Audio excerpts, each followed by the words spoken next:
नमस्कार दोस्तों, एक बार फिर से आप सभी का स्वागत है आपके अपने चैनल डिजर्व पॉइंट एकेडमी में। मैं सुमित भट्ट और आशा करता हूं आप सभी स्वस्थ होंगे और पढ़ने के लिए पूरी तरीके से तैयार होंगे। तो हमारे आज के इस सेशन में हम लोग करेंगे chapter 4 class 9 linear equation in two variables की एक्स्ट्रा क्वेश्चंस, जो कि आपकी एग्जाम्स की प्रिपरेशन के लिए बहुत इंपॉर्टेंट है। तो चलिए बिना देर किए हुए स्टार्ट करेंगे हमारा आज का सेशन। और क्या ही है, पहला क्वेश्चन हमारे पास। पहला ही क्वेश्चन मुझे दिया गया है, the cost of a ball pen is ₹5 less half of the cost of a fountain pen. Write this statement as a linear equation in two variable. जैसा कि हम सभी लोग जानते भी हैं कि लीनियर इक्वेशन की जब कभी भी बात होगी तो हमारे पास वेरिएबल के ऊपर केवल पावर 1 होगी। ठीक है, तो यही चीजों का ध्यान रखते हुए हम यहाँ पर इक्वेशन बनाते हैं।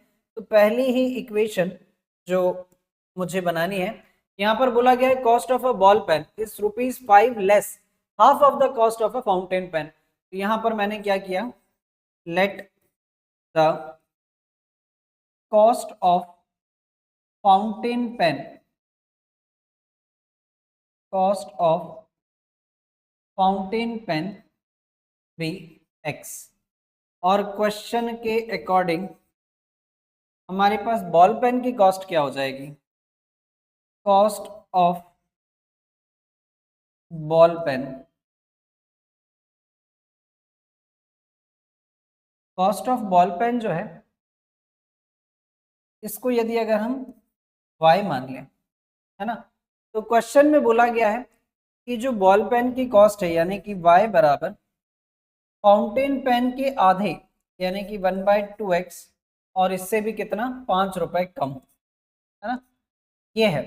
यदि अगर मैं इसको सॉल्व करूं तो ये आ जाएगा मेरे पास y बराबर, एलसीएम ले लें 2, यहाँ पर बचा x माइनस 10 और इस 2 को मैं इधर ले आऊँ तो 2y बराबर x माइनस 10, या फिर ये हो जाएगा हमारे पास x minus 2y is equals to 10। ये रही मेरे पास required linear equation, required linear equation. ठीक है, ले लें अगला क्वेश्चन। क्या दिया गया है नेक्स्ट क्वेश्चन मुझे, a lending library has the fixed charge for the first 3 days and an additional charge for each day thereafter. Roshni paid ₹35 for a book kept for 7 days. Write a linear equation which satisfies this statement. तो सबसे पहले तो बच्चों, पहली ही जो priority हमारी होती है कि आप क्वेश्चन को बहुत अच्छे से समझें। क्वेश्चन में दिया गया है कि एक लैंडिंग लाइब्रेरी है जो किताबों को किराए पर देती है, उसका 3 दिन का फिक्स चार्ज है। 3 दिन के बाद अगर आप एक्स्ट्रा दिन उसको अपने पास रखते हैं तो हर दिन का आपको एक्स्ट्रा रेंट उसका देना होता है। तो यहाँ पर 3 दिन का फिक्स चार्ज है, उसके बाद पर डे का जो चार्ज लगता है वो कुछ होगा जो यहाँ पर दिया नहीं गया है। और दिया गया है क्वेश्चन में कि रोशनी ने यदि अगर एक किताब को अपने पास 7 दिन रखा, यानी कि 3 दिन तो फिक्स चार्ज दिया होगा और 4 दिन एक्स्ट्रा पर डे का चार्ज उसने दिया होगा, और इस हिसाब से उसको ₹35 पे करने पड़े। तो इस सारी कंडीशन के लिए मुझे एक लीनियर इक्वेशन यहाँ पर लिखकर बतानी है। तो चलिए लिखते हैं।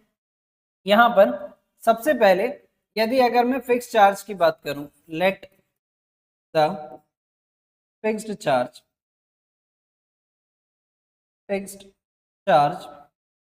be x and the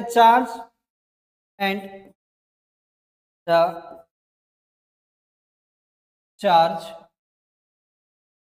additional charge thereafter, है ना, एंड द चार्ज, इसको मैं ब्रैकेट में लिख दे रहा हूं, एडिशनल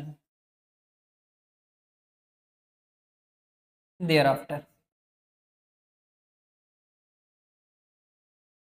बी वाई। अब क्वेश्चन के अकॉर्डिंग टू क्वेश्चन, रोशनी ने अपने पास एक किताब को रखा 7 दिन, तो उसके पास फिक्स चार्ज x तो लगा ही होगा, साथ ही साथ 4 दिन का एक्स्ट्रा चार्ज जो लगा होगा, और इन सबको मिलाकर टोटल जो बना वो था ₹35, है ना। यही मेरे पास लीनियर इक्वेशन है ना। इन सारी कंडीशन को सेटिस्फाई करते हुए यही मेरे पास लीनियर इक्वेशन है, x plus 4y equals to 35। ये है रिक्वायर्ड लीनियर इक्वेशन। ठीक है, क्लियर है। ले लें अगला क्वेश्चन। क्या दिया गया है हमें, नेक्स्ट क्वेश्चन में मुझे बोला गया है find any 4 solution of the equation, है ना।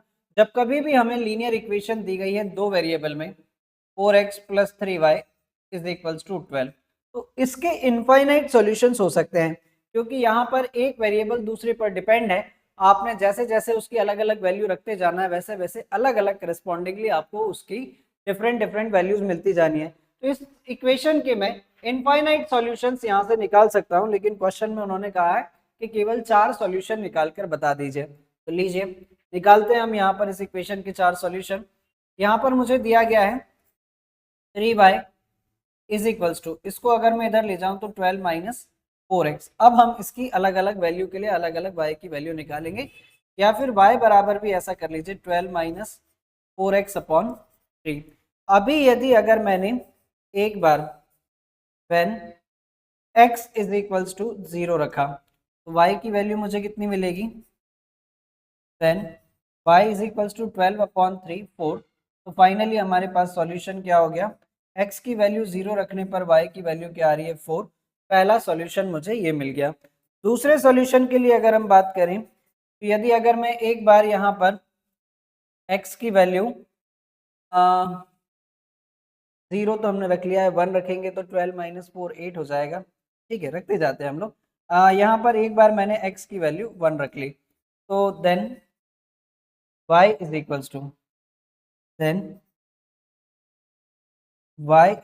= मुझे कितना मिल जाएगा, 4 1 जा 4, यहाँ पर बचेगा 8/3। तो x की वैल्यू 1 रखने पर y की वैल्यू कितनी आ रही है 8/3।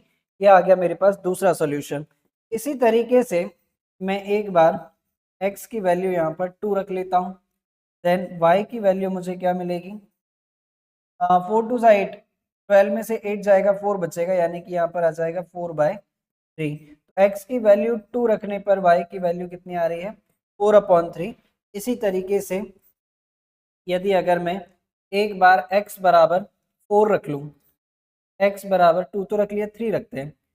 एक बार यदि अगर मैं x की वैल्यू 3 रख लूँ, देन y बराबर मुझे 12 - 12 0 मिलेगा 0/3, यानी कि x की वैल्यू 3 रखने पर y की वैल्यू क्या आ रही है 0।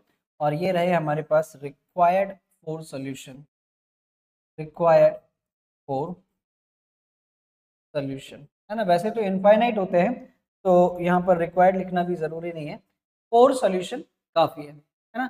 ये रहे हमारे पास 4 सॉल्यूशंस।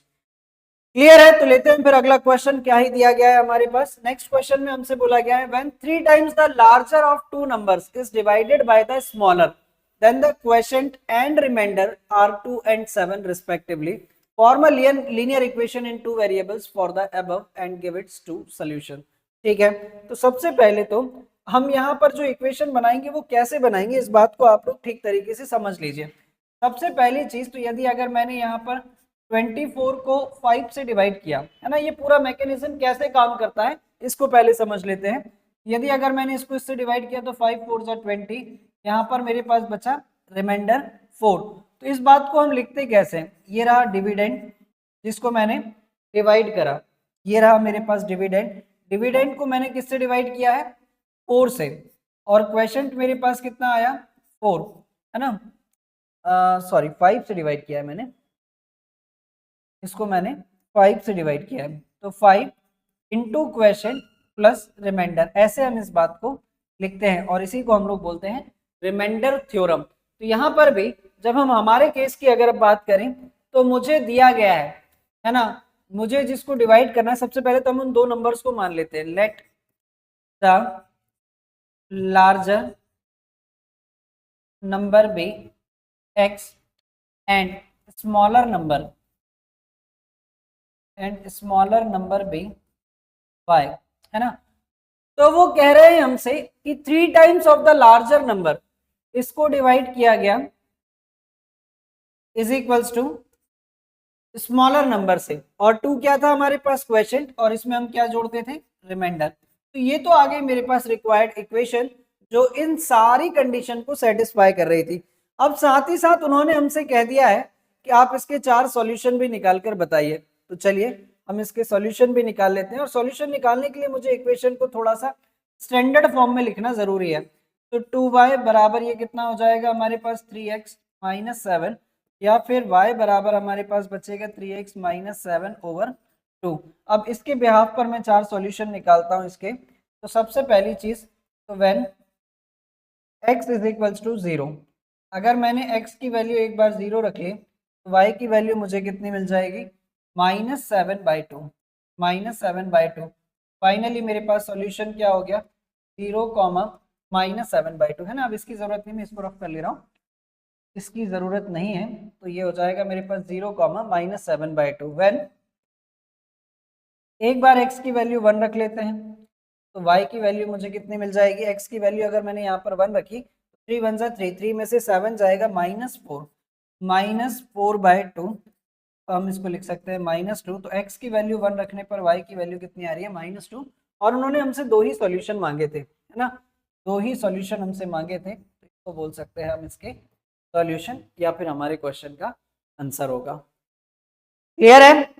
बढ़ जाऊं अगले क्वेश्चन पर। नेक्स्ट क्वेश्चन मुझे क्या दिया गया है, नेक्स्ट क्वेश्चन में हमसे बोला गया है find the value of k for each of the following equation if x is equals to 1 and y is equals to 1 is it solution. ठीक है, और इस तरीके के क्वेश्चन अक्सर एग्जाम में पूछे जाते हैं क्योंकि इस चैप्टर में बहुत ज्यादा कुछ है नहीं देने के लिए।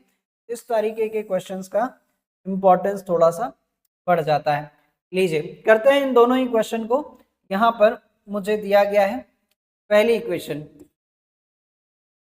9kx plus 12ky is equals to 63, और मुझे x और y की वैल्यू दे रखी है, x बराबर 1 है और y बराबर भी क्या है, 1 है। तो ये हो जाएगा हमारे पास 9k into 1 plus 12k into 1 is equals to क्या है, 63। तो ये हो जाएगा हमारे पास 9k plus 12k, 9k plus 12k is equals to क्या है, 63। तो 12 और 9 करेंगे हम तो कितना आ जाएगा हमारे पास 21k इज इक्वल्स टू 63। तो k इज इक्वल्स टू 63/21। इससे इसको मैं कैंसिल करूं तो ये कितना आ जाएगा, 3। तो फाइनली हमारे पास k की वैल्यू इस केस में कितनी आ गई, 3। दूसरा क्वेश्चन उठाते हैं और वहां पर समझेंगे हम लोग कि वहां पर हमारे पास k की वैल्यू क्या आएगी। सेकेंड पार्ट में हमें जो इक्वेशन दी गई है लीनियर इक्वेशन, वो है 5x plus 2ky is equals to 3k। a की x की वैल्यू कितनी है हमारे पास 1, y की वैल्यू भी कितनी है हमारे पास 1, उठाकर हम यहाँ पर रखते हैं। तो 5 into 1 plus 2k into 1 is equals to क्या है, 3k। 5 1 सा 5 plus 2k is equals to 3k। तो 5 बराबर 3k minus 2k is equals to कितना बचा, k। यहाँ पर हमारे केस में k की वैल्यू कितनी आ रही है, 5। ये इसका आंसर है। क्लियर है? ले लें अगला क्वेश्चन क्या दिया गया है हमें। नेक्स्ट क्वेश्चन में हमसे बोला गया है if the point 3,4 lies on the graph of the equation then find the value of a। ठीक है, लीजिए यहाँ पर मुझे इक्वेशन क्या दी गई है, ध्यान से समझिएगा। इक्वेशन जो दी गई है वो है 3y is equals to ax plus 7, और साथ ही साथ सॉल्यूशन दिए गए। सॉल्यूशन देने का मतलब क्या है कि ये जो पॉइंट है ये इस इक्वेशन को संतुष्ट करेंगे, यानी कि ये इसको सेटिस्फाई करेंगे। सॉल्यूशन है मेरे पास 3,4। तो y की वैल्यू है हमारे पास 4, y की जगह पर मैं रखता हूँ 4 is equals to a, x की जगह पर मुझे रखना है 3 प्लस 7। तो ये हो जाएगा 4 3 12 प्लस 3a प्लस 7। तो 12 minus 7 is equals to 3a। 3a बराबर 12 में से 7 जाएगा, 5 बचेगा। तो a बराबर हमारे पास कितना आ गया, 5/3, और यही इस क्वेश्चन का आंसर होगा। क्लियर है? आ रहा है मजा? तो ले लें फिर अगला क्वेश्चन हमें क्या दिया गया है। नेक्स्ट क्वेश्चन में हमसे क्या बोला गया है, solve the equation and represent the solution on the number line and in the Cartesian plane. दोनों ही केसेस में हमें इसके आंसर को रिप्रेजेंट कर कर बताना है। ठीक है, तो इक्वेशन हमें क्या दी गई है देखते हैं। सबसे पहले इक्वेशन हमें दी गई है 3y minus 13 is equals to 13 minus y। इसको यदि अगर हम सॉल्व करें तो 3y इस y को इधर ले आते हैं तो y, और ये हो जाएगा 13 plus 13, 3y plus y, 3y minus 13 is equal to 13 minus y, तो इसको इधर ले आए तो प्लस का y, 13 प्लस 13 26, y बराबर, गड़बड़ है क्या दया, गड़बड़ है,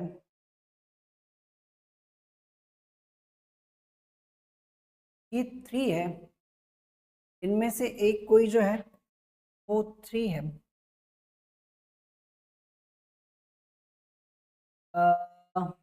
ये वाली वैल्यू जो है ये 3 है ना। मैं इसको सही कर ले रहा हूँ, क्वेश्चन में थोड़ी सी मिस्टेक है, 3y माइनस 3 है ये,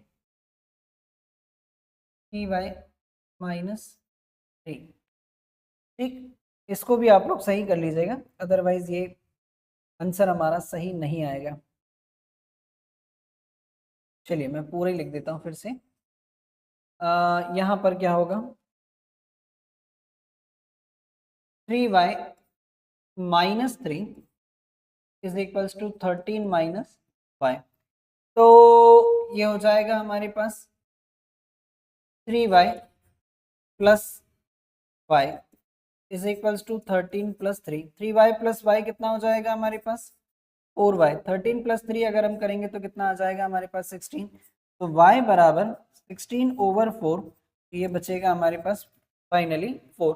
अब उन्होंने कहा है कि इस y इज इक्वल्स टू 4 को आप नंबर लाइन पर भी रिप्रेजेंट कर बताओ और कार्टेशियन प्लेन पर भी रिप्रेजेंट कर बताओ, तो नंबर लाइन पर रिप्रेजेंट करना तो आसान है, आसान तो खैर दोनों ही है, यदि अगर मैं इसको नंबर लाइन पर रिप्रेजेंट करूं तो ये कुछ इस तरीके से रिप्रेजेंट होगा, है ना, जैसे सपोज मान लीजिए कि यहाँ पर हमारे पास 0 है, 1 2 3 और 4, ये हो जाएगा हमारे पास 1 2 3 और 4, और मैं आसानी से यहाँ पर बता दूंगा हमारे पास कि y इज इक्वल्स टू 4 जो है वो यहाँ पर लाई कर रहा है। यदि अगर ये एक पॉइंट है तो नंबर लाइन पर हम क्या रिप्रेजेंट कर सकते हैं, पॉइंट रिप्रेजेंट कर सकते हैं, लेकिन यदि अगर ये एक लाइन है y इज इक्वल्स टू 4 तो हम इसको कार्टेशियन प्लेन पर रिप्रेजेंट करते हैं। पहला है on number line, on number line को हमने रिप्रेजेंट किया y इज इक्वल्स टू 4 को। अभी यदि अगर मुझे इसको कार्टेशियन प्लेन पर रिप्रेजेंट करना है, देखिए जरा ध्यान से, y इज इक्वल्स टू 4 है ना, y इज इक्वल्स टू 4 को रिप्रेजेंट करने के लिए 1 2 3 4 है ना, यहाँ से मुझे एक लाइन बनानी पड़ेगी जो इधर से होती हुई जा रही होगी, है ना, ये जो लाइन है ये रिप्रेजेंट करेगी y इज इक्वल्स टू 4 को, y इज इक्वल्स टू 4 को, ये 1 2 3 और ये क्या है हमारे पास 4, तो इस तरीके से हमने सेकंड पार्ट को ये रिप्रेजेंट किया on Cartesian plane, on Cartesian plane, ठीक है। बढ़ जाएं अगले क्वेश्चन पर, क्या दिया गया है नेक्स्ट क्वेश्चन हमें, नेक्स्ट क्वेश्चन में हमसे ये बोला गया है the taxi fare in a city is as follows, for the first kilometre the fare is ₹8 and for the subsequent distance it is ₹5 per kilometer, taking the distance covered as x kilometer and the total fare is ₹y, write a linear equation for this statement। तो चलिए हम उसका जो fixed किराया है, the taxi fare in a city is as follows, for the first kilometre है ना, charge for first kilometre, let charge for first kilometre, पहले किलोमीटर के लिए वो हमसे कितना किराया लेता है ₹8, और for additional kilometre subsequent kilometre के लिए वो हमसे अब आगे आने वाले जितने भी किलोमीटर आप उससे चलेंगे वो ₹5 के हिसाब से आपको चार्ज करेगा। Then and for the subsequent distance it is ₹5 per kilometre, and for subsequent distance it is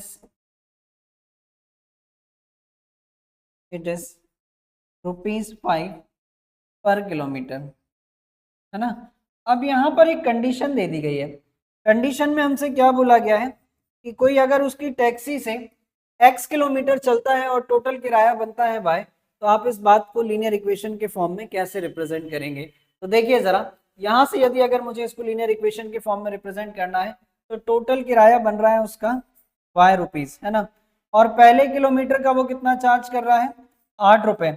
अब टोटल डिस्टेंस जो है वो कितनी चलनी है, x किलोमीटर, जिसमें से पहले किलोमीटर का तो 8 रुपए ले लिया है, बाकी बचा x माइनस 1 का किराया, वो किसके हिसाब से लेगा, 5 रुपए के हिसाब से। y बराबर 8 प्लस 5x माइनस 5। फाइनली यदि अगर हम इसको और थोड़ा सा सॉल्व कर लें तो 8 में से 5 जाएगा, कितना बचेगा, 3 प्लस 5x, या फिर हम इसको ऐसा भी लिख सकते हैं 5x minus Y is equals to 3। ये रही हमारे पास required linear equation, required linear equation.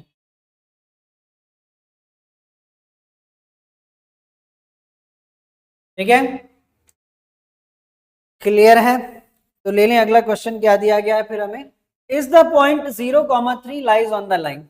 हमें चेक करना है कि क्या ये जो पॉइंट है ये इस लाइन पर लाई कर रहे हैं या नहीं कर रहे हैं। तो जब कभी भी कोई भी पॉइंट अगर किसी भी लाइन पर लाई कर रहा होगा तो डेफिनेटली वो पॉइंट उस लाइन को सेटिस्फाई करेगा। कैसे करेगा, तो देखिए जरा, if 0,3 lie on line 3x plus 4y is equals to 12। यहाँ पर x की जो वैल्यू है वो कितनी है, 0। y की जो वैल्यू है वो कितनी है हमारे पास, 4 इंटू 3 बराबर कितना है, 12। ये हो जाएगा 0 12, यानी कि हमारे पास दोनों साइड बराबर आ रहे हैं और ये इस लाइन को सेटिस्फाई कर रहा है। इसका मतलब साफ है कि 0,3 lie on the line, lie on the line 3x plus 4y is equals to 12। ये जो पॉइंट है ये इस लाइन पर लाई कर रहा है। ठीक है, क्लियर है इतनी बात। तो बढ़ जाऊं मैं फिर अगले क्वेश्चन पर, क्या ही दिया गया है नेक्स्ट क्वेश्चन मुझे, right a linear equation such that each point on it's graph has ordinate 3 times it's abscissa. तो बच्चों सबसे पहली चीज तो मैं बता दूं कि एब्सिसा यानी एक्स कोऑर्डिनेट और ऑर्डिनेट यानी होता है हमारे पास वाई कोऑर्डिनेट, है ना। तो वो ये कह रहे हैं कि आप ऐसी लीनियर इक्वेशन लिखिए जिसका एब्सिसा जो है वो 3 टाइम्स हो, किससे, उसके ऑर्डिनेट से, has ordinate 3 times it's abscissa, उसका ऑर्डिनेट 3 टाइम्स हो एब्सिसा से। तो यहाँ पर यदि अगर मैं आपसे कहूं कि let the ordinate be y and abscissa भी x, जैसा कि आमतौर पर होता भी है ना। Let the ordinate be y and abscissa be x। तो यदि अगर उन्होंने कहा है कि एक ऐसी equation, right linear equation such that each point on it's graph has ordinate, ordinate यानी कि y किसके बराबर हो, 3 टाइम्स इट्स एब्सिसा। तो चलिए चेक भी कर लेते हैं अब हम लोग, है ना। एक टेबल बनाकर हम लोग यहाँ पर इस बात को चेक भी कर लेते हैं, है ना, क्या ये सारी इक्वेशन को सेटिस्फाई कर रहा है।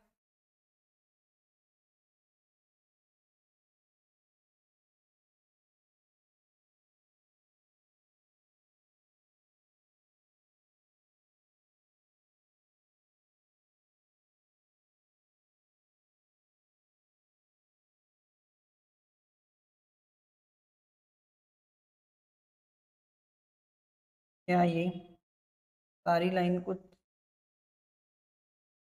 सेटिस्फाई कर रहा है।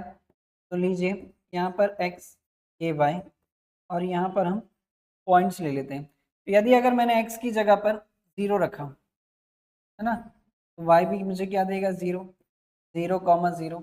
अगर मैंने x की जगह 1 रखा तो ये क्या देगा मुझे, 3। यानी कि 1,3। अगर मैं इसी तरीके से x की जगह पर क्या रख लूँ 2 रख लूँ तो y बराबर मुझे ये क्या देगा 6, यानी कि ये हो जाएगा हमारे पास 2,6। तो अब ये सारे पॉइंट्स पर आप कुछ भी वैल्यू रखकर देख लो, इसका जो ऑर्डिनेट होगा वो हमेशा आपको 3 टाइम्स इट्स एब्सिस्सा ही मिलेगा, है ना। तो ये रही हमारे पास रिक्वायर्ड लीनियर इक्वेशन, ये रही हमारे पास required linear equation. I hope ये शायद हमारा लास्ट क्वेश्चन ही है, यस है ना। तो उम्मीद करता हूं कि ये सेशन भी आप लोगों को ठीक ठीक तरीके से समझ में आया होगा, और अगर सच में ऐसा है तो अपने दोस्तों के साथ शेयर कीजिए, वीडियो को लाइक कीजिए, और चैनल पर नए हो तो सब्सक्राइब जरूर कर लीजिएगा, और बेल आइकन को प्रेस करना मत भूलिए ताकि आगे आने वाले वीडियोस की नोटिफिकेशन आप लोगों तक पहुंच सके। बाय बाय, मिलेंगे हम लोग नेक्स्ट वीडियोस में टॉपिक लाइन्स एंड एंगल्स में। Bye bye.